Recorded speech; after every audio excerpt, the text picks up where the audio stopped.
اور ہم یہاں پر بیٹھ کر کے جو مصطفیٰ کا تذکرہ کر رہے ہیں، مصطفیٰ کا میلاد منا رہے ہیں، اللہ کے ولی کے عرس میں ہم یہاں پر بیٹھے ہیں۔ اللہ کے ولی کو سب پتا ہے کس کے دل میں کیا ہے، کون کیا سوچ رہا ہے، کون کس چیز کو منع کر رہا ہے، کون کس چیز کو کہہ رہا ہے۔ تم زبان سے بولو کہ نہ بولو، اللہ کے ولی دلوں کے راز سے واقف ہے، وہ دلوں کی باتوں کو جاننے والے، وہ دلوں کے رازوں کو جاننے والے، وہ دلوں کی تمام حالات سے واقف اور باخبر ہے۔ اب مجھے پتا تو صحیح، جب حضرت سلیمان علیہ السلام کا لشکر چلا، اللہ کا قرآن کہتا ہے یا ایھا النمل ادخلوا مساکنکم لا یحطمنکم سلیمان وجنودہ۔ یہ جو آیا ہے حضرت سلیمان علیہ السلام کا لشکر جیسے نکلا اور کئی میل دوری پر ایک چوٹی تھی، اس چوٹی کو پتا چل گیا حضرت سلیمان علیہ السلام کا لشکر آنے والا ہے، ان کا قافلہ آنے والا ہے، وہ آنے والے۔ جب مجھے بتاؤ، اب ان سے پوچھئے گا چوٹی کو کس نے بتا دیا، چوٹی کو کیسے پتا چل گیا؟ چوٹی کیا اتنا دور کا دیکھ لیتی ہے کیا؟ اس کو پتا چل جائے گا کیا؟ اس کو نام کیسے پتا چل گیا؟ حضرت سلیمان علیہ السلام آنے والے ہیں، وہ تشریف لانے والے ہیں، ان کو کیسے پتا چلا؟ ذرا مجھے پتا نعرہ تکبیر، نعرہ رسالت، مسلک اعلیٰ حضرت فیضان حضور شاہ جی میاں حضرت علامہ مفتی قاسم القادری صاحب قبلہ، نعرہ تکبیر، نعرہ رسالت، نعرہ تکبیر، نعرہ رسالت، فیضان شاہ شرافت، فیضان شاہ بشیری، فیضان شاہ شاجی، فیضان مجدد الفسانی، فیضان غوث اعظم، مسلک امام اعظم، مسلک امام اعظم، نعرہ تکبیر، نعرہ رسالت۔ ذرا بولیے گا ذرا سبحان اللہ۔ اب ذرا سنیے گا، میں عرض یہ کر رہا تھا قسم خدا کی، ذرا دیکھیے گا، ہاں میری بات کو توجہ سے سننے کی کوشش کیجئے گا، اپنے دل کے تختیوں پر نوٹ کرنے کی کوشش کیجئے گا۔ ماشاءاللہ منبر نور پر حضرت علامہ مفتی قاسم القادری صاحب قبلہ پوری شان خطابت کے ساتھ تشریف فرمائے۔ میری بات انشاءاللہ بہت مدلل، مفصل، مکمل ایک ایمان افروز خطاب آپ کو سماعت کرنا ہے۔ بس میں اپنی بات کو مکمل کرتا ہوں۔ میں عرض یہ کر رہا تھا، اللہ کے ولی سنتے کہ نہیں سنتے؟ جب مجھے بتاؤ، یہ پارا اللہ کا قرآن پڑھوا رہا ہے، یہ چونٹی سن رہی ہے کئی میل کی دوری سے۔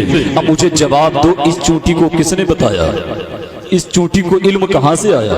اس چونٹی کو پتہ کہاں سے چلا؟ پھر آپ کہو گے حضرت چونٹی کو اللہ نے بتایا، چونٹی کو اللہ کے بتانے سے پتہ چلا۔ ارے بے وقوفوں، میں یہی تو ان لوگوں کو، ان بے وقوفوں کو یہی تو میں سمجھانا چاہ رہا ہوں۔ ایک چونٹی کے لیے مانتے ہو کہ اللہ نے اس کو طاقت دی ہے، ایک چونٹی کے لیے مانتے ہو کہ اللہ نے اس کو پاور دی ہے، ایک چونٹی کے لیے مانتے ہو کہ چونٹی اتنی دور سے سن رہی ہے، اور ہم کہیں کہ اللہ نے اپنے ولیوں کو طاقت دی تو کیوں نہیں مانتے؟ ہم کہیں کہ اللہ نے اپنے ولیوں کو پاور دی تو کیوں نہیں مانتے؟ ہم کہیں کہ اللہ نے اپنے ولیوں کو یہ طاقت دی ہے۔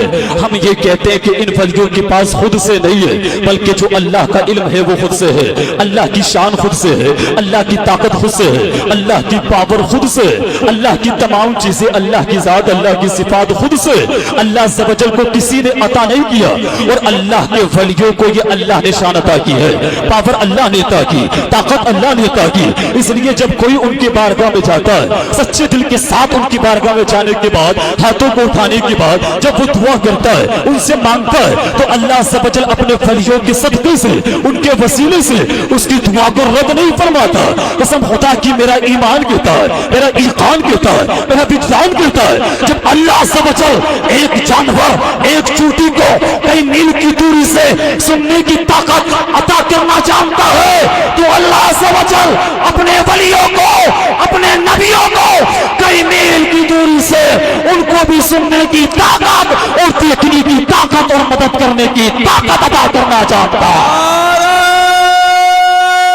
تکبیر، نعرہ رسالت، فیضان شاہ شرافت، فیضان شاہ جی میاں حضور، فیضان ثقلین میاں حضور، بے شک سبحان اللہ. اللہ قرآن کے اندر اگلی آیت مبارکہ اللہ نے فرمایا وَاسْتَعِينُوا بِالصَّبْرِ وَالصَّلَاةِ، نماز اور صبر سے مدد مانگو، مدد چاہو.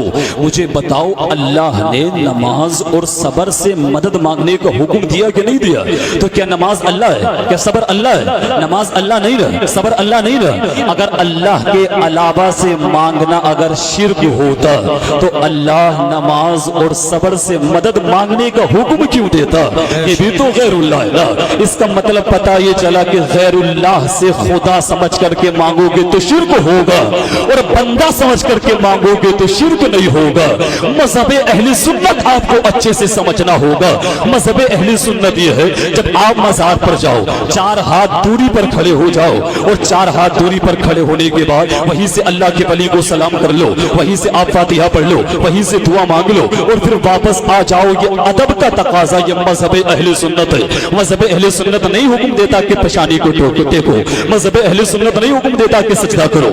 مذہب اہل سنت تو مذہب اہل سنت بہت اچھا مذہب ہے، اس لیے کہ میرے مصطفیٰ نے فرمایا جو میرے اور میرے صحابہ کے طریقے پر چلے گا تو قسم خدا کی یاد رکھیے گا وہی فرقہ اور وہی لوگ جنت کے حقدار ہوں گے.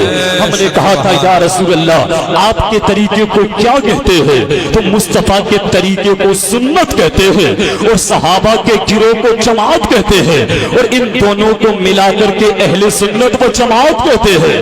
اب جو اہل سنت و جماعت میں ہوگا وہ یاد رکھیے گا وہی صحابہ کے طریقے پر ہے، وہی نبیوں کے طریقے پر ہے، وہی تابعین کے طریقے پر ہے، وہی مسلک امام اعظم ابو حنیفہ کے طریقے پر ہے، وہی غوث اعظم کے طریقے پر ہے، وہی خواجہ غریب نواز کے طریقے پر ہے، وہی صابر پاک کے طریقے پر ہے، وہی اعلیٰ حضرت کے طریقے پر ہے.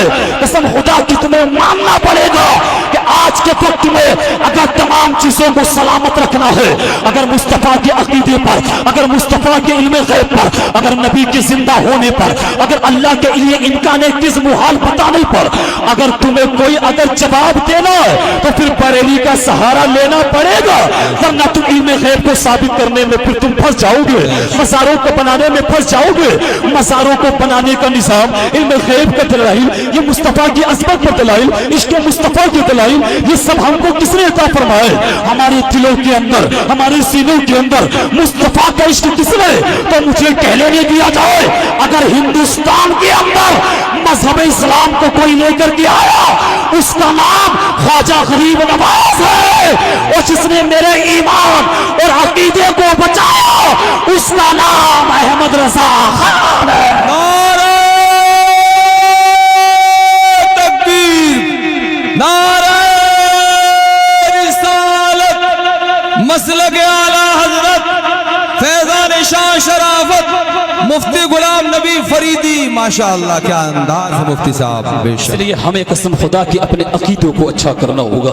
ایک شخص آیا حضرت دیکھیے گا ذرا یہ موبائل دیکھیے گا، اور موبائل کے اندر تو یہ دیکھیے گا یہ تو منع کر رہے ہیں، یہ تو مزار پر جانے سے منع کر رہے ہیں، یہ تو ولیوں کو بجانے سے منع کر رہے ہیں، یہ تو دلیل دے رہے ہیں، یہ تو دلیل دے رہے ہیں. وہ لانے کے بعد کسی انجینئر کی ڈاکٹر کی ویڈیو ہم کو دکھا رہا ہے. اسے معلوم نہیں کہ ہم اہل سنت و جماعت کے مدرسے میں ہم پڑے ہوئے ہیں. الحمدللہ ہم ایک ایک عقیدہ اپنا قرآن اور حدیث سے ثابت کرنے کی طاقت رکھتے ہیں. کہا دکھائیے گا، کہا دلیل دے رہا ہے. میں نے کہا دلیل تو شیطان بھی دے رہا تھا. دلیل تو بولو کون؟ جب اللہ نے فرمایا شیطان سے، تمام فرشتوں سے فرمایا اسجدوا لآدم، آدم کو سجدہ کرو. تمام فرشتوں نے سجدہ کیا، شیطان نے سجدہ نہ کیا. اللہ نے فرمایا تجھے کس چیز نے روکا کہ تو نے سجدہ نہ کیا؟ تو اب شیطان دلیل دے رہا ہے. شیطان بولا قال انا خیر من، میں ان سے بہتر ہوں. کون کہہ رہا ہے؟ شیطان کہہ رہا ہے میں حضرت آدم سے بہتر ہوں. کہا کیسے؟ کہا خلقتنی من نار وخلقتہ من طین. کب بہتر اس لیے کہ اللہ نے مجھے آگ سے پیدا فرمایا، حضرت آدم کو مٹی سے پیدا فرمایا، اور آگ کی فطرت اوپر کو اٹھنا ہوتی ہے، مٹی کی فطرت نیچے کو جانا ہوتی ہے. شیطان کہہ رہا اس لیے میں آدم علیہ السلام سے بہتر ہوں. دلیل دے رہا ہے، لوجک دے رہا ہے. اس کا مطلب پتہ یہ چلا کہ ہر دلیل اچھی نہیں ہو، ہر دلیل ضروری نہیں کہ درست ہو، ہر دلیل ضروری نہیں نہیں کہ صحیح ہو، چونکہ دلیل تو شیطان بھی دے رہا تھا کہ نہیں دے رہا تھا، اللہ کو دلیل دے رہا تھا، لیکن بولو اس کی دلیل غلط تھی یا صحیح تھی؟ جلدی بتاؤ دلیل غلط تھی یا صحیح تھی؟ شیطان کی دلیل بولو غلط تھی نا، وہ دلیل دے رہا تھا لیکن اپنی عقل چلا رہا تھا، اپنا قیاس چلا رہا تھا، اللہ کے سامنے زبان چلا رہا تھا۔ اللہ نے فرمایا شیطان نہیں، ہمیشہ کے لیے ذلیل کر دیا گیا، ہمیشہ کے لیے رسوا کر دیا گیا۔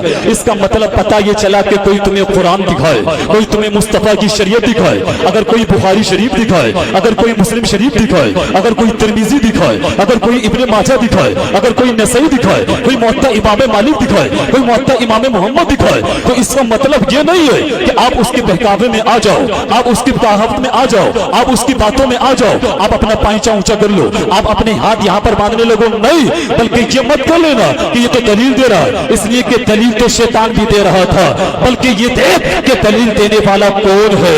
اگر شیطانی صفت رکھنے والا، اگر دلیل دینے والا، اگر کوئی انجینئر ہو، اگر کوئی ڈاکٹر ہو، تو وہ تو انجینئرنگ کے معاملے جانے گا، وہ شریعت کے معاملے نہ جانے گا۔ کوئی ڈاکٹر ہو تو وہ ڈاکٹری کے معاملے جانے گا، شریعت کے معاملے نہ جانے گا۔ اس لیے قرآن میں جس نے اپنی عقل کو چلایا، اپنے مائنڈ کو چلایا، کہا یہ علماء تو ایسی بکواس کرتے ہیں، عالموں کی باتیں نہ سنیے گا، جو اپنے عالم سنی عالموں سے دور ہوتا ہے وہ بھٹک جاتا ہے، گمراہ ہو جاتا ہے۔ اس لیے جو ان کے بہکاوے میں آیا اس نے اپنے ایمان کو برباد کیا، اپنے عقیدے کو برباد کیا۔ اس لیے دیکھیے گا صرف دلیل کے بہکاوے میں مت آئیے گا، بلکہ آنے کے بعد اپنے اہل سنت و جماعت کے علماء سے کانٹیکٹ کیجیے گا، ان سے رابطہ کیجیے گا، ان کو دکھائیے گا۔ اس لیے کہ بنی اسرائیل کے انسان اللہ نے ان سے فرمایا وَلَقَدْ عَلِمْتُمُ الَّذِينَ اعْتَدَوْا مِنْكُمْ فِي السَّبْتِ فَقُلْنَا لَهُمْ كُونُوا قِرَدَةً خَاسِئِينَ۔ اللہ نے فرمایا ہفتے کے دن شکار مت کرنا۔ پہلے پارے کے اندر تو انہوں نے اپنی عقل چلائی، ہفتے کے دن جاتے نالیاں بناتے، اگلے دن جانے کے بعد مچھلیاں نکالنے کے بعد لے کر کے آ جاتے۔ نبی نے فرمایا کہ تم جو ہفتے کے دن نالیاں بناتے ہو، یہ ہفتے کے دن شکار کرنا اللہ نے تم سے منع فرمایا، تو اپنی عقل چلا رہے تھے، اپنا